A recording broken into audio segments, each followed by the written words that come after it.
కలిసి నీవు కలిసిన అదిగో ఉదయం అదిగదిగో ఉదయం ఆయి దిద్దాలే అక్షరమే ఆయుధం ఆయి దిద్దాలే అక్షరమే ఆయుధం రాత నేర్చి నిన్ని కవిదరాక మార్చుతాం తల్లి చదువుకుంటే ఒక ఇల్లు కాక్షమయం ఇల్లు దిద్దుకుంటే మన పల్లె కలిసి పదం అదిగో ఉదయం అదిగదిగో ఉదయం నిధులు విడిసి ఓ మహిళా కదిలిరా నిధులు విడిసి ఓ మహిళా కదిలిరా సేయ కలుపు నీవు కలిసిరా ఆడదంటే అబల కాదు అన్నిటిలో సమం ఆడదంటే అబల కాదు అన్నిటిలో సమం మహిళా చైతన్యం చేస్తాను సార్.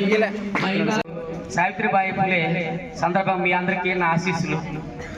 ఆల్రెడీగా మన హెచ్ఎం గారు చెప్పారు, సావిత్రిబాయి ఫులే ఎటువంటి కష్టాలు పడింది, తన చదువు కోసం, తన విద్య కోసం తన ప్రాణాన్ని కూడా త్యాగించిందని చెప్పారు.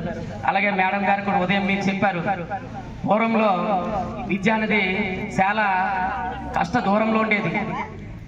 అంటే కోటీశ్వరులు తప్ప మరి సర్వసాధారణమైన పేదవాళ్ళకి నిమ్న జాతులు అంటే ఎస్సీ ఎస్టీ లాంటివంటి చదువు అనేది చాలా బహుదూరంలో ఉండేవి.